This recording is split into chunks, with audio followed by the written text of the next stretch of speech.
Good afternoon from the warehouse. Wanted to talk to you today about Rocchetto from Tenuta Chevalier. For many of you, this is a new vintage, 2017. We were very fortunate to be working with the 2008 until very, very recently.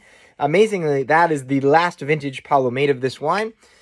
Next, of course, comes the 17, which has arrived to us somewhat more recently. And then, ironically, or for the sake of this video, I should say, 2023. This harvest now is the next wine, which Paolo is legitimately in the process of making now. So let's get to the chase here. This is a 100% Corvina. Corvina is the king grape of the Valpolicella. For example, in Paolo's Amarones, generally you're looking at 60, 65, almost 70% Corvina, and then you got Molinaro, Soletta, Corvinone, right? Some of the other grapes blended in those wines. But Paolo, in this Rocchetto, makes a mono varietal that to him is something very special. And arguably, some of the best wines in Valpolicella perhaps are some of these mono varietal Corvinas. Not everybody is making these wines. Obviously, it's not an Amarone, but keep an eye out for these types of wines. They're often, I think Corvina is, again, the most elegant varietal in the Valpolicella. It's a varietal that is a late ripener. So, in fact, what does Paolo do here to make this Rocchetto, even to make it somewhat unique and different from Amarone? Where his Amarone, he's going to pick that fruit and air dry above the winery, right? And so he's kind of using the help of the open air, or some producers are using fans, right? So to get to this optimal ripeness, you're air drying, if you will, off the plant. With the Rocchetto, if he's going to pick in, let's say, the second half of September, call it the 15th of September, particularly in a year like 2023, and 17 was not dissimilar, the Rocchetto will then be harvested essentially now. He just sent me some photos yesterday where he's starting his harvest. So we're talking the first or second week, or even into the middle of October, if he can. So that's a dramatic difference of almost a month between, let's say our regular harvest and this one here, which comes with a lot of risk for sure, particularly in an area like Valpolicella, where October is often there, and I think February are their two rainiest months. So it takes a very special vintage. It's not raining now, right? So he's able to do this pick. It takes a very special vintage to make this wine. In fact, that's why we haven't seen it for a long time, and we won't see it again until the 2023 release. So that's really the difference in, people always ask us, okay, well, is it Amarone? How is it produced? You're really talking about fruit that's drying on the vine, but not even necessarily drying, obviously, in the Amarone sense, where you look at those grape clusters that are in the attic after 50 days, some of these people are drying for that long, right? They're shriveled up. Or even the sense of Primitivo in Puglia, where, I take my friend Fabio, who makes wine in the Gioia del Colle. His grapes are legitimately almost raisined up on the vine. And that's often in early September, right? So I'll put some pictures up on my stories to give an idea. Paolo is really looking for this optimal ripeness of tannin and this just ripeness of the fruit in general. And he's getting to a Brix level that's going to give him about 15.5% alcohol. So it's not necessarily about this crazy drying. The pictures will show it and do it justice, but on a cluster, there may be just really a half dozen grapes that have that sort of partial dryness. So that's really what he's doing, but obviously we're talking about this incredible phenolic ripeness.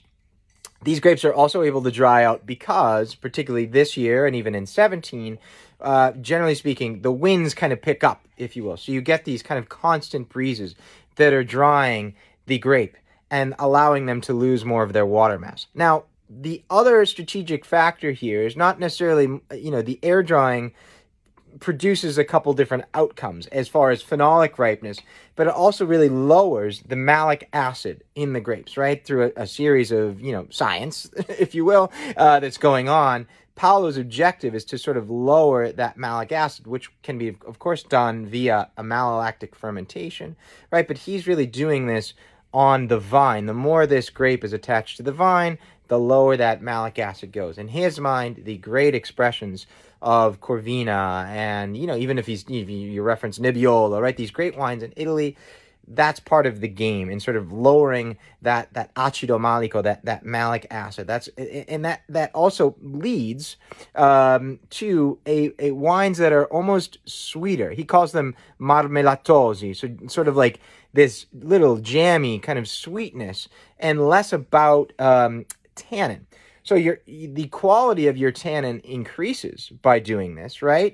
Because the tannins are sort of softened. You have less green tannin, realistically. So the quality of your tannin, it goes up, let's say. Our malic acid goes down. You shouldn't have any of this green tannin and these hard edges to these wines. So that's why, even with the 17 being obviously a much younger wine than the 2008 that we've most recently had, this wine, arguably, and this is sort of Paolo's thesis really over these last 9 or 10 years, with climate change, perhaps we have wines like the Rocchetto that he doesn't need to age in barrel for that long.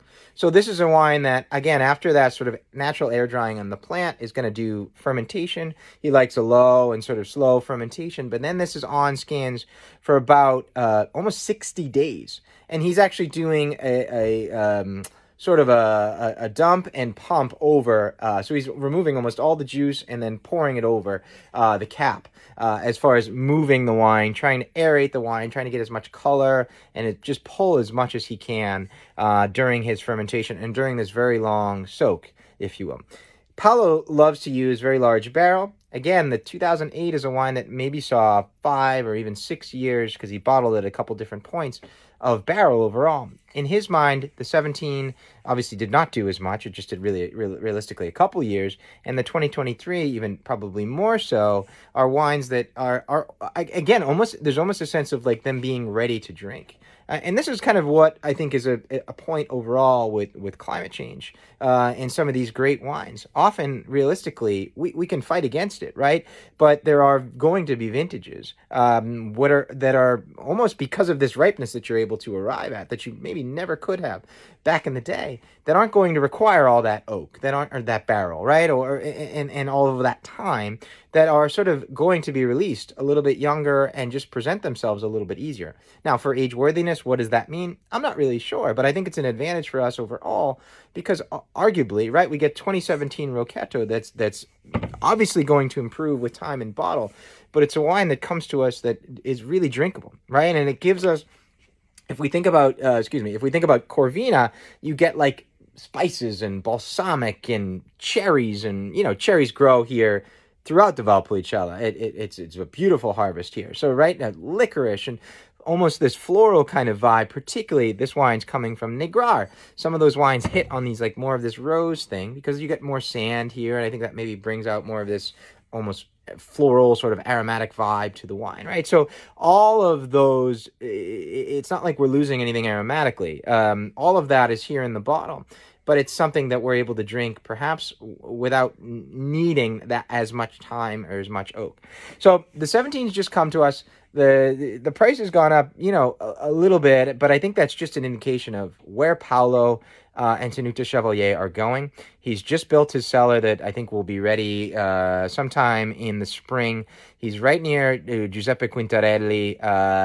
His aunt and his family have owned these vineyards in the heart of Negrar, kind of up on the hilltop there. This is sort of Grand Cru wine from a Grand Cru producer, realistically. I think Paolo has a ton of experience and a ton of firsthand knowledge to really, and he's really starting to come into his own and making, in my opinion, some of the best wines in the area. And I think a microcosm of the change in Valpolicella, which we're starting to see from the Parker and 90s to these over oak, over extracted wines. Now you're seeing more and more wines like Paolo's that, of course, they're Amarone style wines and they're big and they're bold, but at the same time, there's incredible balance.